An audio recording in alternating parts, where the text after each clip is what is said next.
My name is Jake Field. I'm an expedition leader, adventure travel guide, and the founder of Ultimate Adventure Travel. Over the years, I have helped hundreds of people step out of their comfort zone and into some of the world's most incredible places: Kilimanjaro, Everest Base Camp, and the Inca Trail. But this podcast isn't just about the destinations. It's about what happens on the trail, the friendships you build, the challenges you overcome, and the confidence that you gain. So welcome to the Ultimate Adventure Travel Podcast. This is your weekly guide to preparing for unforgettable group adventures and getting the most out of every single one.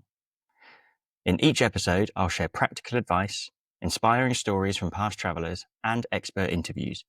We'll cover training tips, altitude prep, packing, planning, mindset, and all the things no one tells you before you sign up. Whether you're planning your very first trip or you're the one in the group who's always got another adventure lined up, this podcast is here to help you feel confident, ready, and excited about what's ahead. So hit follow or subscribe wherever you're listening. And if you want to get started today, you'll find free downloadable guides to some of our most popular trips linked in the show notes. Or head straight over to ultimateadventuretravel.co.uk to see where we're heading next. Thanks for being here. Let's get into it. Jack, thank you so much for coming on the podcast. It is great to speak to you. Good to speak to you too again, bud. Good to see you. So I wanted to do a podcast on one of the most frequently asked questions that I get at Ultimate Adventure Travel. And the question is, which one is harder, Everest Base Camp or Kilimanjaro? Now, I don't want you to give an answer just yet because I think it can be complicated. So I'm interested to get your answer at the end. But what I want to do over the course of the podcast is go through a little bit about the different routes on Kilimanjaro, a little bit about the way to Everest Base Camp, things that people can expect, things that people might not expect. And then we can go into physically, mentally, all that sort of stuff, which one is harder.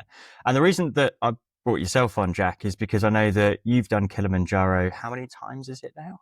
So I've done it twice already. I've got another Kilimanjaro trip coming up in like 2 weeks. So fantastic. So you are literally just about to go. Pretty much, yeah. I need to pack, actually, thinking about it. I haven't packed it. Need to sort that out. And then Everest Base Camp, you've now done how many times? 3 times. So Everest Base Camp is 3 times. So I did it once as a client back in 2019, and then I've done it twice as a guide now, so taking people up there, yeah. So I've got a 4th trip actually coming up later this year as well. So that's amazing. Well, yeah, so Jack and I met through. How many times have you done it? Can't remember. So I've done Everest Base Camp 6 times now, Kilimanjaro 3 times. I'll talk about which one's my favorite later. I don't want to give too much away at the beginning, but yeah, 6 times for Everest Base Camp, 3 times for Kilimanjaro, and I have loved both every single time, which has been gets old, does really it? cool. It never gets old, does it? No, they're fantastic. I think they are two of the most popular routes. They are 2 of the most popular climbs that we do at Ultimate Adventure Travel. And I think it's for good reason as well, because they are massive bucket list ticks, if you like. They're the ones that most people tend to go for.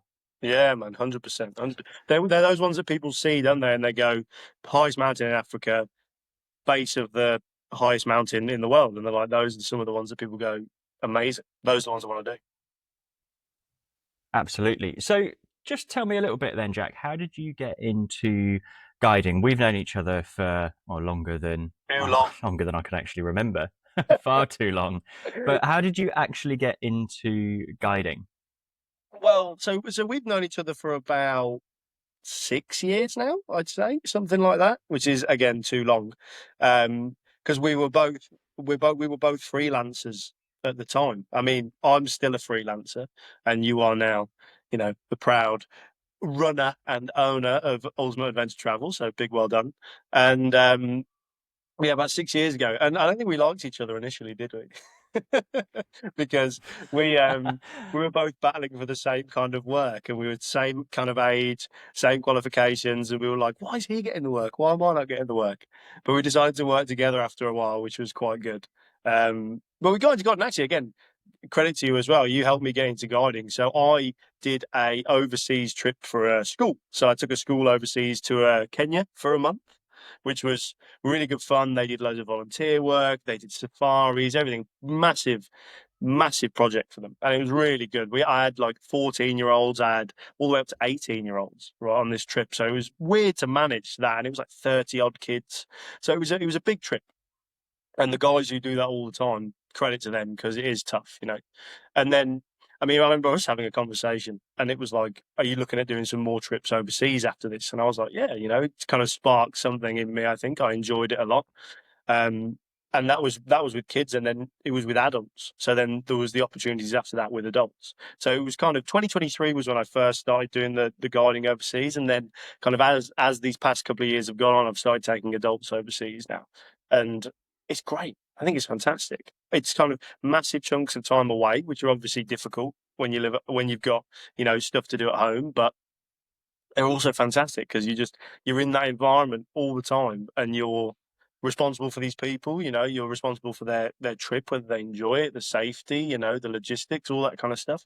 It's brilliant. You know, it's so satisfying and so rewarding. But yeah, it's a tough job. But I mean, you know more than me. You've done a few more trips than me. Like you've done South America, you've done Asia. They're still on my list, but I haven't done those yet. Well, yet that is the big question, because I know, again, through working with you, just how good of a guide that you are. And there's loads of freelancing that you do as well. So that's how we met, as we spoke about.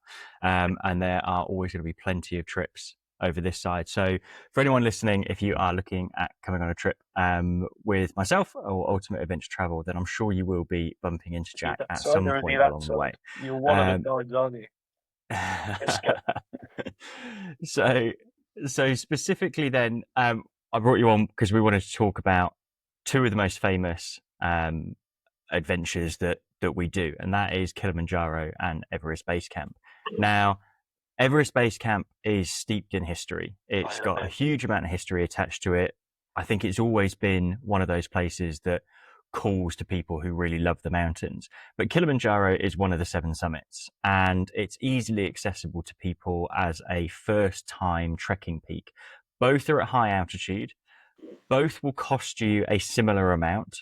Everest Base Camp is going to be between 14 to 16 days for your total trip. So that will be a bit of time in Kathmandu as well. And then Kilimanjaro, you're looking at 6 days to 8 days on the mountain itself. And depending on who you go with, if you go with us, you're looking at about a 10-day trip, start to finish.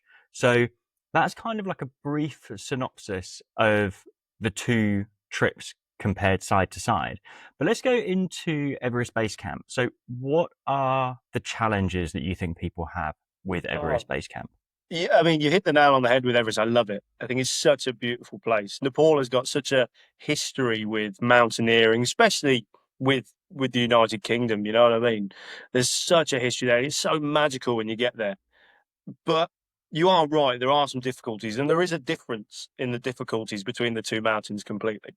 I mean, the time frame is the first one. I think, you know, being away for such a long period of time is it's tough for people. If you've never really done any hiking before, or if you've never done these multi-day trips before, then being away for like 14 days is a long time. But that also depends on the ability and the altitude as well. Because if you try to ascend so quickly, then you're going to get hit with altitude straight away.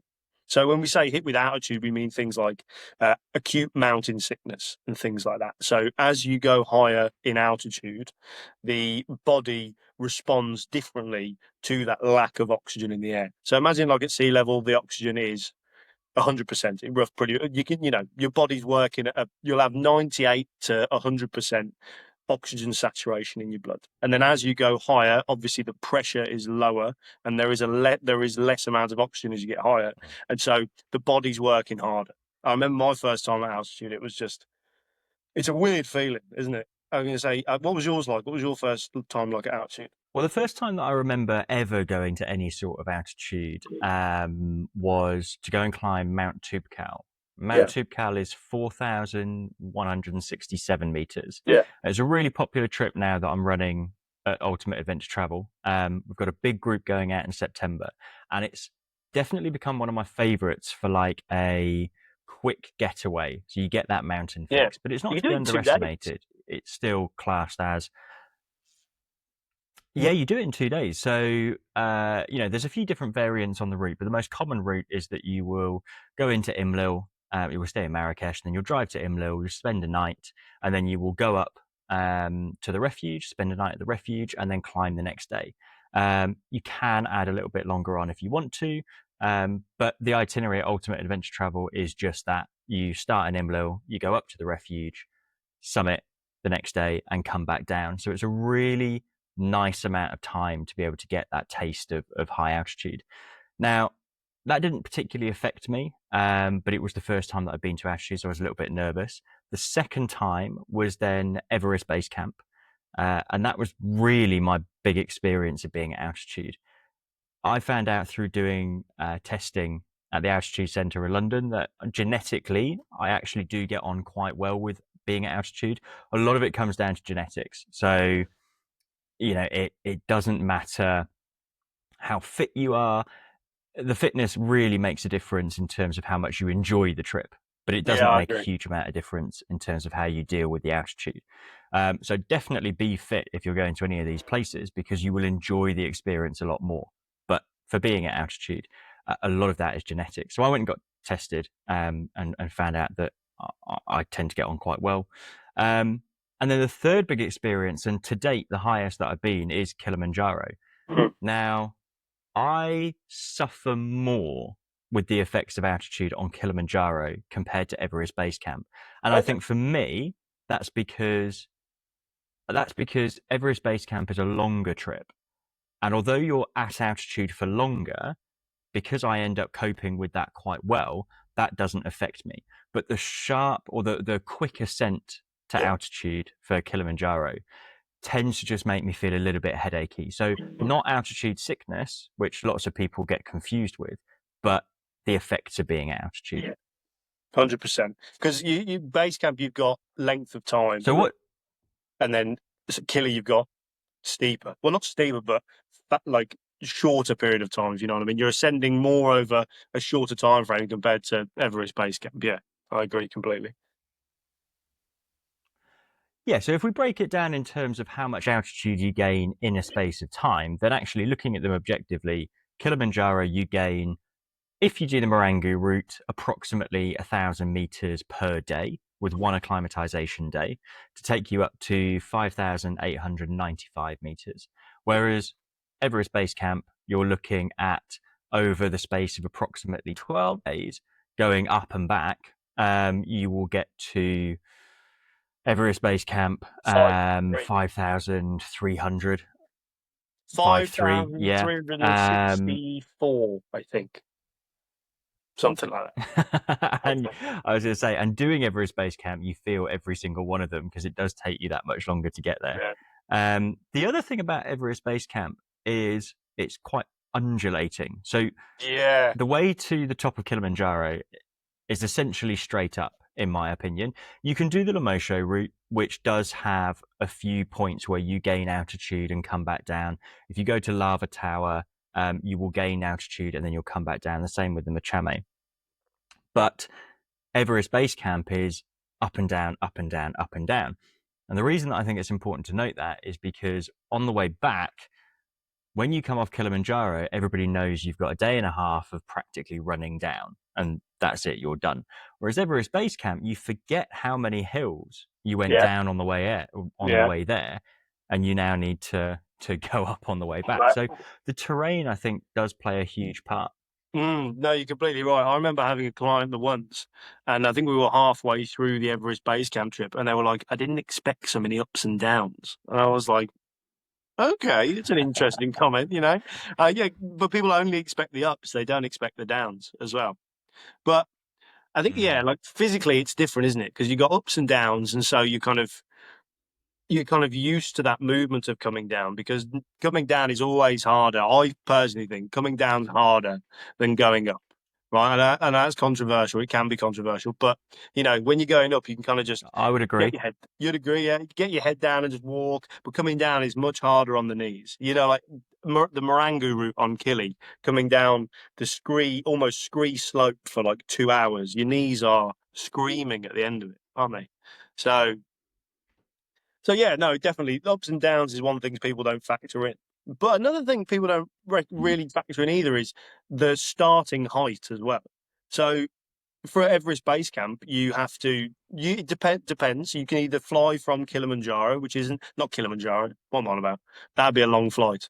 Kathmandu, right? So you either fly from Kathmandu into Lukla, which is the big town within the Himalayan range, which has the airport, and the airport's on a hill. So as you land at the base of the hill and go up to slow down. Then as you take off, you go down the hill to take off.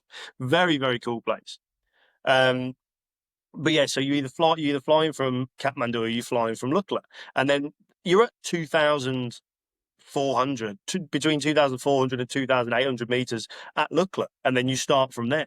I remember my first time, and we ended up getting a helicopter, and I got off the helicopter, and you're like, you can feel it, like that immediate difference of being a bit higher.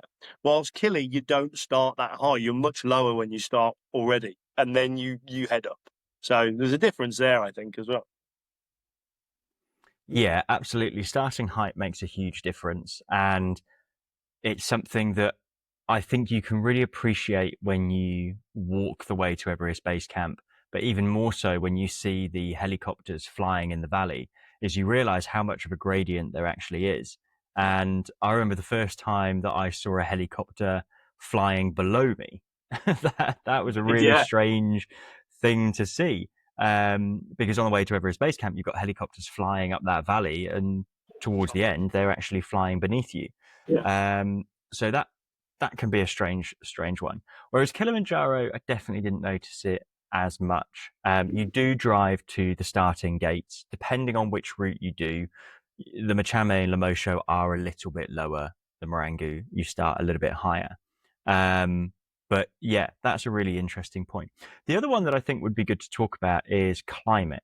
Mm. So, how do you think the different climates on Everest Base Camp and Kilimanjaro are? Because although people tend to do one and then the other, and you will use a lot of the same kit, I find one vastly harder to pack for than the other. So I'm interested on your thoughts on that. Yeah, it's a fair point, really. I mean, so when you do Everest Base Camp, I mean, Kathmandu is hot. Well, it's hot, isn't it? It's humid. Most of the time, it's hot and humid in Kathmandu. It can be chilly depending on the time of year. And then when you fly into Lukla and then you're up there, the temp is relatively consistent, isn't it, on Everest Base Camp until you get into the higher reaches where you're just packing for cold, essentially. But then on Killing, it's you go through every kind of climate from start to the top and then back down. So in essence, you've got to pack two versions of kit for Everest Base Camp. You've got standard walking kit and you've got cold kit. And then for Kilimanjaro, you've got warm kit, jungle kit, cold kit, really cold kit. It's there's much more you need to pack, I think, personally. Because you start off in the jungle Yeah, most of the it's time, don't you? yeah. So for a lot of it with Kilimanjaro, I think the difficulty comes down to the packing and being prepared because you don't have loads of room to take everything you need. You do pass through different climate zones, as you say. You start off in Moshi, which is quite warm, so you'll be in shorts and a t-shirt, and then you go and you begin the hike. You're in the jungle, you go through the trees, then you go into more of a mountain desert, and then you get into like an alpine desert, or so you're into like an alpine desert, and then more of an arid terrain, and then you get into that high altitude summit, which depending on the time of year you go, can have quite a lot of snow on the top. So yeah, you're packing for all of these different temperatures and different climates, and I think that becomes quite a struggle. Um, Just a point with you saying as well, but like, yeah, I think it's so weird, isn't it? So you start the trek in shorts and a shirt, and you've got your big brim hat on to get the sun off, and you're dripping, like, there's monkeys running around in the jungle. You're dripping, and you go from that to then if there's a lot of snow on the top of Killy, you're in crampons and walking mm, poles on the top. Going from Gilman's past Stella Point because there's so much snow. And then that difference is 4 days. And then when you come down, that's like 2 Yeah. days. You've gone from crampon snow to jungle, like a day and a half, 2 days. Like it's a ridiculous difference for such a short period of time. It's really bizarre. It's something that I think people can't really get their head around until you've been. But yeah, definitely with Kilimanjaro, you have to be a lot smarter with your packing because you need to be taking different things for different climates on a shorter space of time. The difficulty with packing for Everest Base Camp is you've got the Lukla flight, and the Lukla flight, they restrict the amount of luggage that you can take. So you've got weight restrictions. Now it's 15 kilos between your day pack and your duffel bag. So collectively, all the kit that you need, that you will carry with you for an Everest Base Camp trip, needs to be 15 kilos. There are some ways that you can get around it. So for me, I always wear my boots and I always wear my big jacket, and I will fill the pockets of my jacket with battery packs, Yeah. my wash kit, anything that's going to weigh quite a substantial amount, because they don't weigh you. So there's a way that you can get around the weight restrictions, but still, Everest Base Camp, because it's a longer trip, can be a little bit challenging to pack for as well. It's so jammy, isn't it, with the flying? Because I mean, I only realised this on my last trip, but they'll weigh your bags, right? So they have the hanging scales, or they have a scale that you put the bag on, and they weigh it, and then depending on how many people are in your group, there's like a total weight that they will look for, and they'll go, okay, the total weight for this group is this amount for the bags. So someone could have packed a couple of kilos heavier, some person could have packed an 8 kilo bag, right? But it will all average out for that kit. But you definitely want to stick to trying like 15 kilos. And you say you can be so jammy, like your really heavy power banks you put in your pockets and your massive jackets on. The only issue with that is when you're stood there waiting for your flight, you're just dripping wet because you've got all your thermal gear on and your massive down jacket. You're like, please let me get on this flight. Please let me get on this flight, because you're just so warm. And then you get to Lukla, and then you're fine. But I will say, right, this is one thing you could do, I think, with Everest Base Camp is on the way to Everest Base Camp, I would argue it's a lot more civilized in terms of it's obviously a very well walked route. And it's very commercial in terms of a lot of people go to Everest Base Camp, a lot of money. People pay a good amount of money to do this. You know, the locals know that. They work those routes. They make sure the tea houses are clean and well looked after. And there's also loads of, shops on the way. You can buy snacks and drinks and stuff the whole way. Whilst on Kili, if you wanted to bring snacks, you'd have to bring them with you in your bag, right? But on Everest Base Camp, you could buy them on the way. And it's the same with clothes as well. If you didn't bring certain pieces of kit, you could buy them en route on Everest Base Camp, like Namche Bazaar, the last biggest kind of village up there. There's so much stuff you can purchase there. You can get a wood-fired pizza there if you want to, which is very good. Which is very, very good.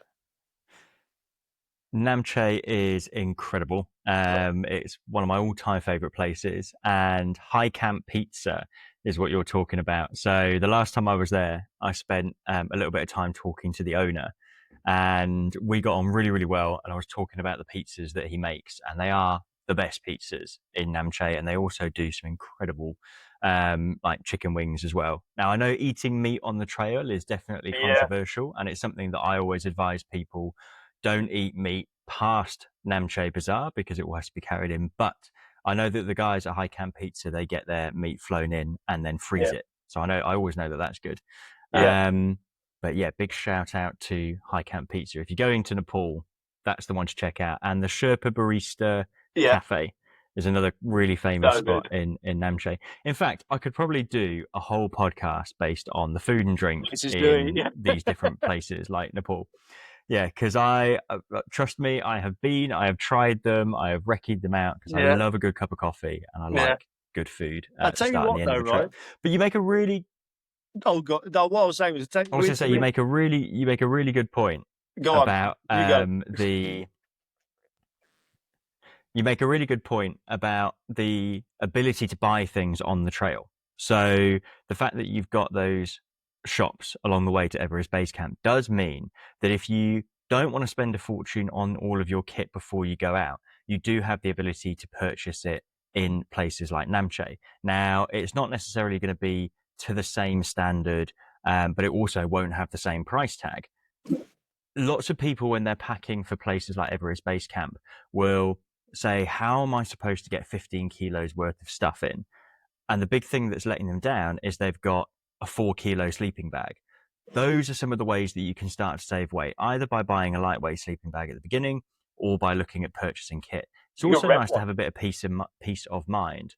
Yeah, you can rent stuff, absolutely. So you don't need to necessarily go and spend a huge amount of money. But as you say, with Kilimanjaro, what you've got is what you've got. I never buy snacks for an Everest Base Camp trip because I buy things as I go along the way. But for Kilimanjaro, what you've taken on the mountain with you is what you've got until you come off it. So that's a really good point. Yeah, it's so weird when you're doing Everest Base Camp, isn't it? Because you're walking, you're like, I could just drink a. I don't know about you, yeah, but when I'm on these expeditions, I remember watching I'm a Celebrity when I was younger, when I didn't do this job.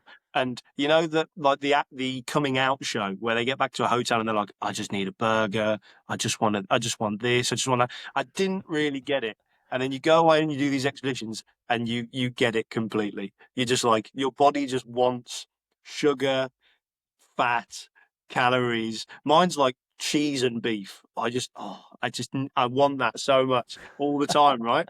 But you can just go, oh, I fancy some Oreos and a Coca-Cola. And you turn the corner and you can buy Oreos and a Coca-Cola. Or if you want to have a Mm. coffee in the morning and then a chocolate bar and a Red Bull as a morning snack, you can have that at Everest Base Camp as well. But when you're on Kili, the food is set, isn't it, in most senses. They have to bring the food up to the camps, to the huts or the camps, and that's what you're eating. And so you'd have to bring all your snacks and electrolytes or whatever it is with you. So there's definitely a difference there. Yeah, 100%.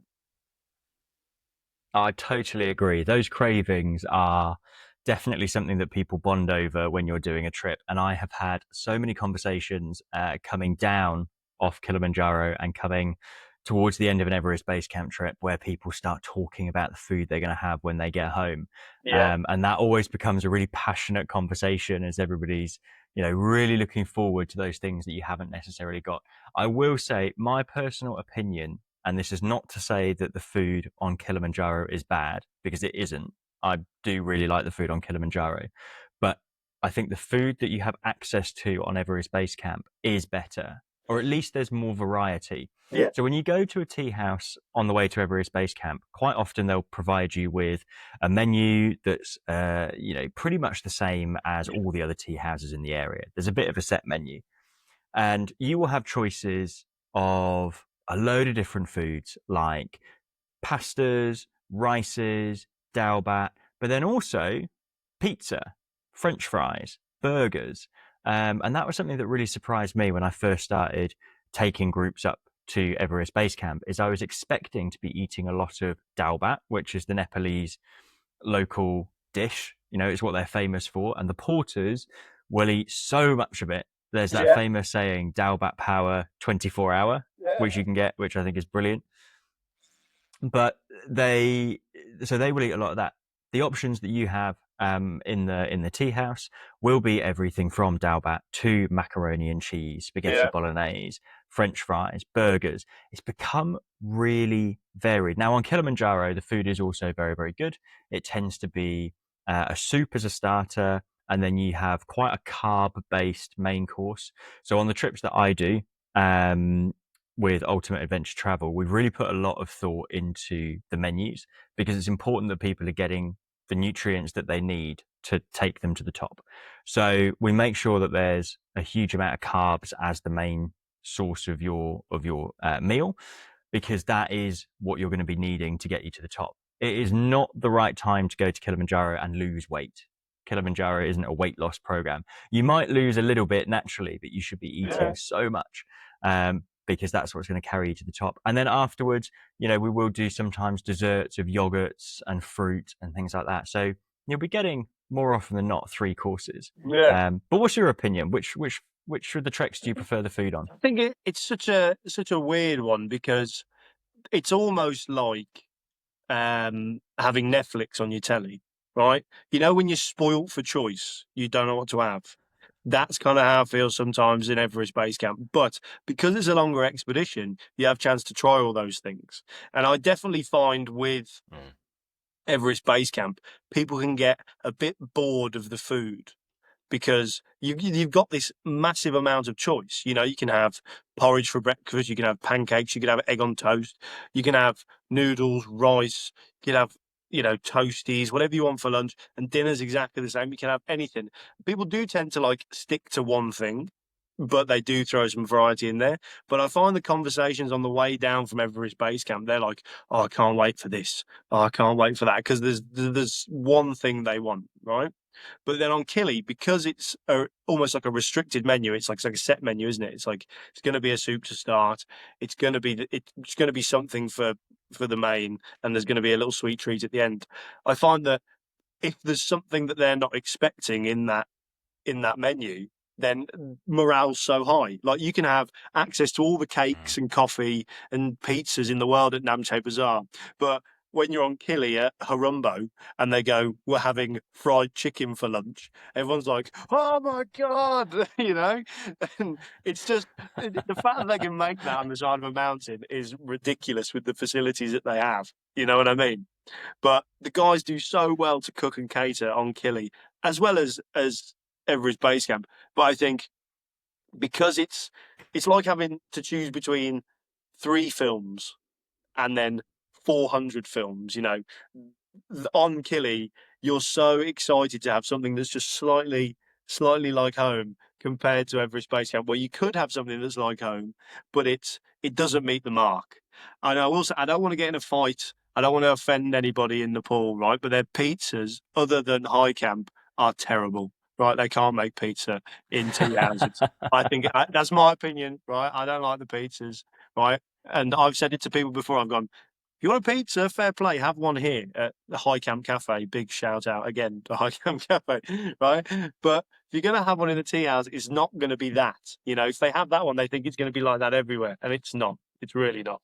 So, Well, I think that is going to be controversial, but I do understand what you're saying, and I think it's for me the experience that I've had with groups on Everest Base Camp is exactly that. You have got more choice, but what happens is people will look at the two-page menu, or even more in some yeah, it can be places. like It's a whole book it sometimes. can be vast, absolutely, and they'll look at that and they'll go, "Oh gosh, I don't know." After 3 or 4 days, everybody's ordering the same thing that they've been ordering, and it's normally chips. Egg and But chips. it goes from and they will order the same thing for breakfast because they know the menu. So it's like, oh, I don't know what to have. You spend quite a long time. By the end of the trip, people know what's on the menu. They don't even need to give it out. Yeah, this is what I love for breakfast. This is what I love for lunch. I think that's another interesting thing to touch on is which I should have mentioned before, but on an Everest Base Camp trip, you are having 3 hot meals a day. So you will be at a tea house 3 times a day. So you'll start off in the tea house that you slept in. You will then set out. You'll be walking for 3 to 4 hours, depending on the day, sometimes a little bit longer. And then you'll stop for lunch. And your lunch breaks can be around about an hour to an hour and a half if you've made really good time, but about an hour. You will then order from the same menus, get that food prepared, brought out to you, have a hot meal, and then you'll set off again in the afternoon, another sort of 3, 4 hours. So approximately you're doing about 8 hours a day is what you're doing on an Everest Base Camp trip, but you'll be having 3 hot meals. With Kilimanjaro, what they tend to do is, unless you're making it into camp on the Marangu route, you'll normally take a packed lunch. Um, so there is a difference there in terms of what you'll be eating and where you'll be eating it. When I set up Ultimate Adventure Travel, that I wanted to put so much effort into things like the menus on Kilimanjaro expeditions because it does make a big difference, the quality of food that you're eating and what's going to get you to the top. Okay, so we've spoken about the terrain, we've spoken about the food, we've spoken about the climate in terms of that. The other thing that I think I'd like to talk to you about in terms of comparing the two is the summit day. So the summit day on Everest Base Camp isn't really a summit. It's more of a trek to Everest Base Camp. And that's how I describe it. You are trekking to Everest Base Camp and back again, whereas you are trekking up Kilimanjaro. But that final day on Everest Base Camp, people do find really challenging. And that final day on Kilimanjaro, people find really challenging. So what are the differences between the two?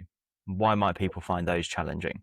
I think it's okay. Let's look at Everest Base Camp, right? It's the culmination, or it's the finale almost, right, for the trip. But when you think of a summit, you think of something like Kili. You're going boom all the way to the top, all the way back down. Whilst Everest Base Camp is you're walking along the ice fall. So you've got the glacier coming down, which base camp is set on, and you're walking along the ice fall to then drop down into Everest Base Camp. And it also depends on the layout of the expedition as well. Sometimes with the itinerary, you trek in the morning through a massive boulder field, and then you'll have lunch at Gorik Shep, right?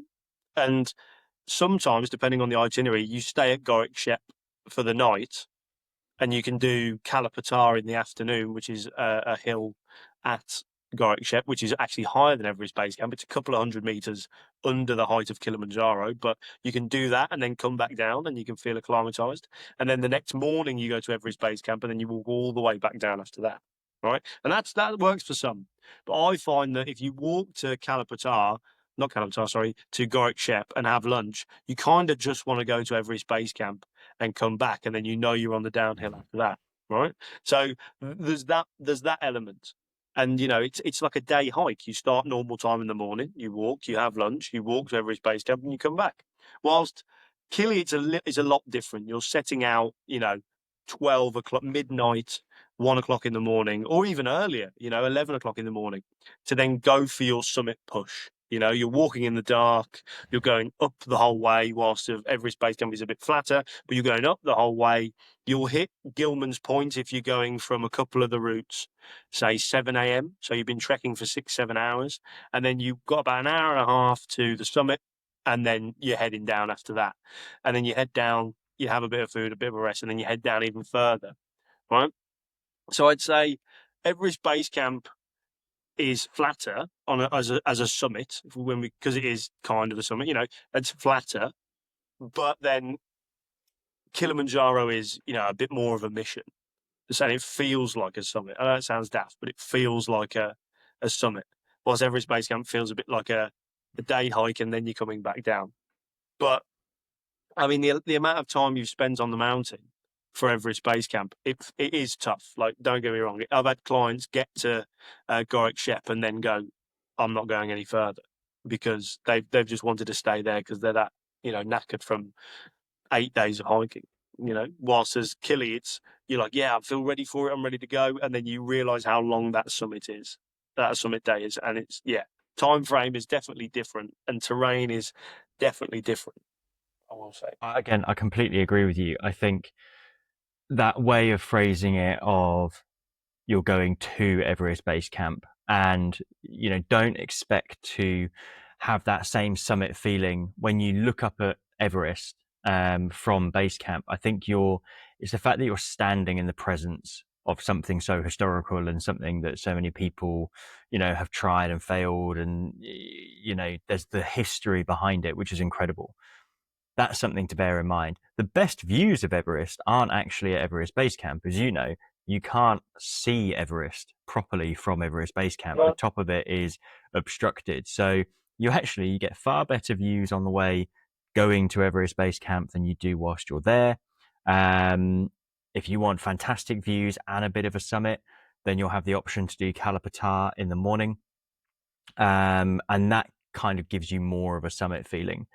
But yeah, I would definitely agree with that. And with Kilimanjaro, you do have that summit feeling, but you're spending so long walking through the night. And I think that's a key difference. Everest Base Camp, you are never hiking at nighttime. You should always be hiking during the day. Kilimanjaro, your summit attempt starts at 11 o'clock at night through to 8 o'clock in the morning and then back down again. So those are different things that you have to factor in. I will say as well, So I think, just as one final point with Kili and Everest Base Camp, right? So Kilimanjaro, you go for your summit and you are at the highest point in Africa, right? Or in the African territories, right? And then when you do Everest Base Camp, you're at the bottom of the highest mountain in the world. So when you get to the top of Kili, there's nothing that matches the same height. But as you get to Everest Base Camp, everything is bigger, and you go, Jesus Christ, like this Mm. is like imagine climbing that, you know. And so there is definitely a difference there. You're on the top of a mountain for Kili, and then you're at the bottom of a mountain for another one. Not to say either one's better or worse, right? The feeling on Kili is fantastic, summiting a mountain, but also the feeling of being at a base camp to some 8,000 plus meter mountains is also an insane feeling as well, isn't it? You know, you look around and you go, there's things Yeah. bigger than this, and I feel like this here. If you feel ill, some people don't, but you know, another point to think about. It's a very surreal experience to look around and still see mountains around you. I mean, when you fly into Nepal, you're level with the Himalayas. You look out the airplane window and you see these mountains. So, I mean, but you don't grasp the scale of them until you're there at the base camp and you look up and you go, oh my Lord, I'm nowhere near the top of these. But then different again, you fly past Kili when you fly into Tanzania sometimes and you see and you go, Jesus, that's high. And then you get to the top of it and you go, oh my God, I'm at the highest point in Africa. You know, it's same but different. Yeah, I think that's a really, really good way to put it. But for me personally, I really enjoy walking to Everest Base Camp and being in the shadow of some of those giants Yeah. like Amadablam, Lobuche, Lhotse, those really famous mountains that you're walking in the shadows of. Kilimanjaro is the highest freestanding mountain in the world. It's one of the 7 summits. It's the highest in Africa, but it's the highest freestanding mountain in the world. So you haven't got anything connected to it. There's no other mountain range. You've got Moenzi, which you could argue, yeah, there is that to go up, but again, nothing in comparison to the Himalayas. So there's some really good points that you've made there. Now, I think it's safe to ask the question, now that we've gone over some of the different aspects of it.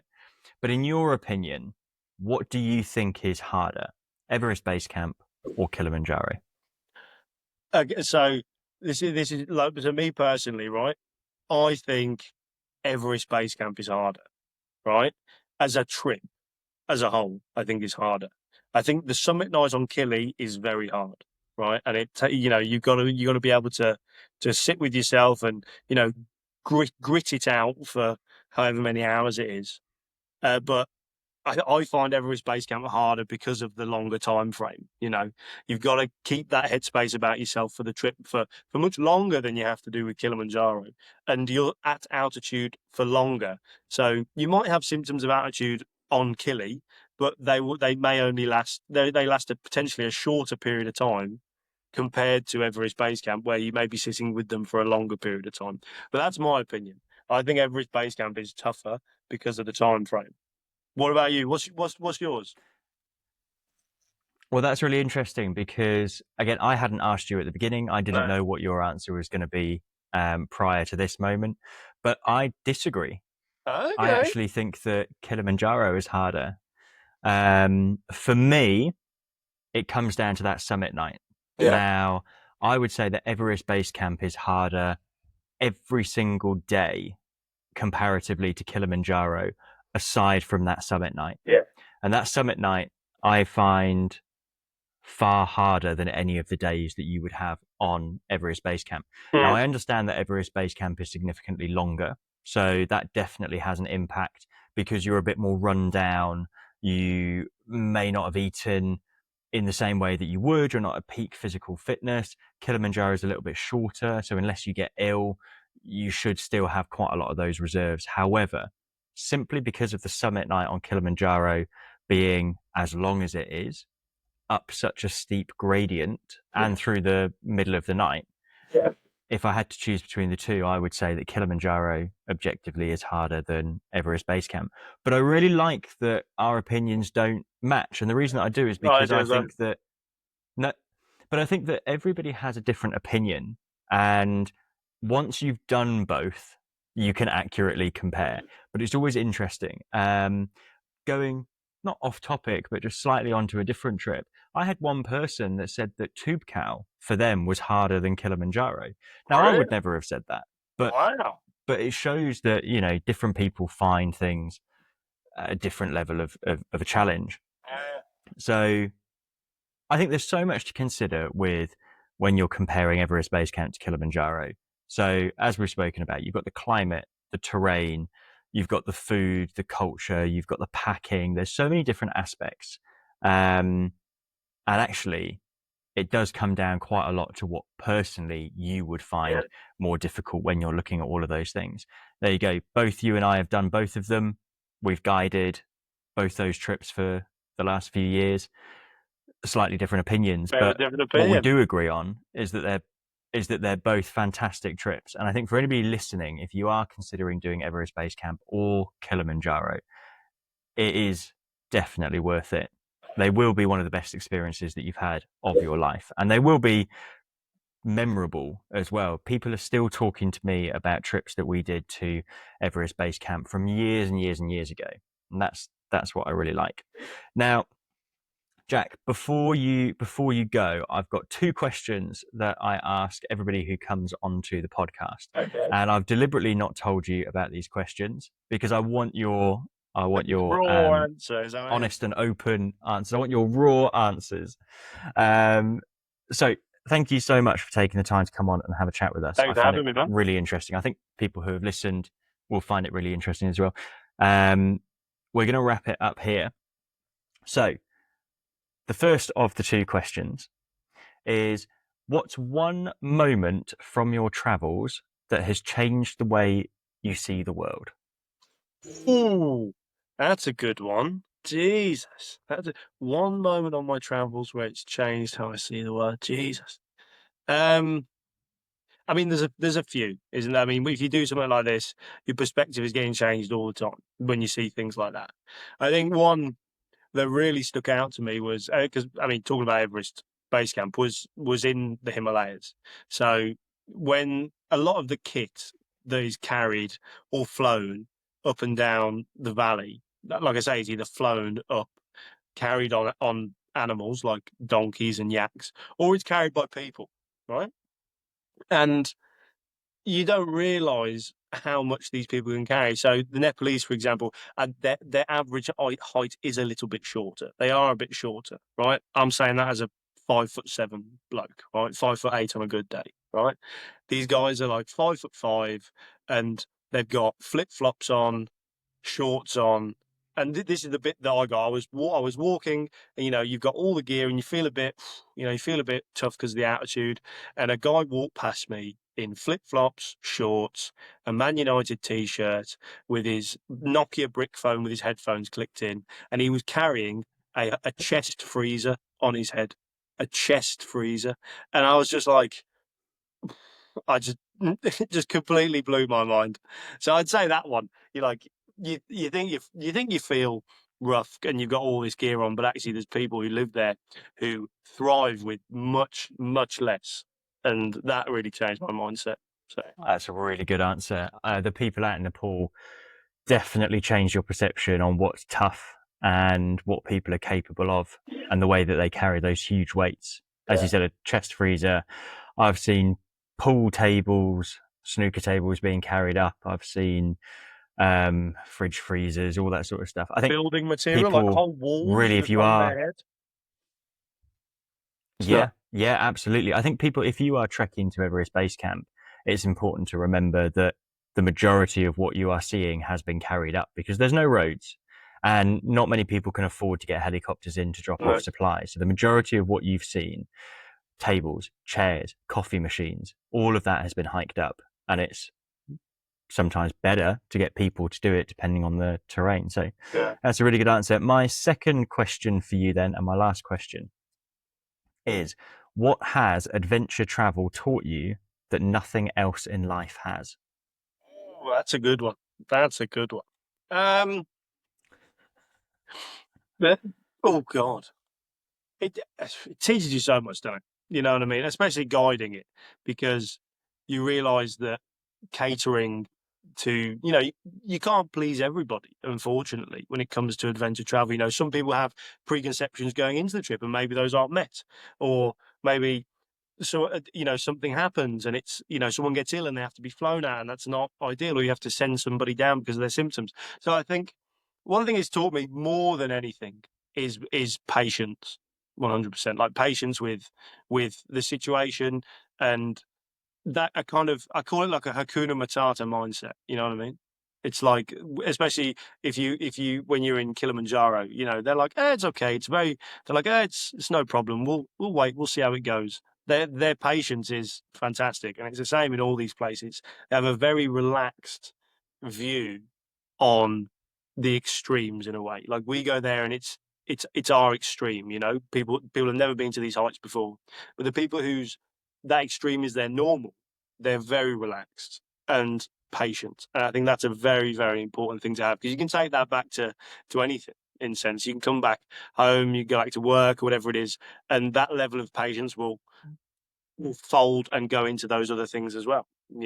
Because you can say you're having a bad day, but in comparison to if you were having a bad day up there, it's nothing really in terms of threat, like that kind of level. So I definitely think, like, yeah, patience, 100%. Patience is definitely another good answer. And I think it's because you have to learn to go with the flow. I've had experiences of that where you can't plan for everything. You have to be patient. You have to appreciate that different countries do things differently, and a bit of patience does go a long way. So that's a fantastic answer.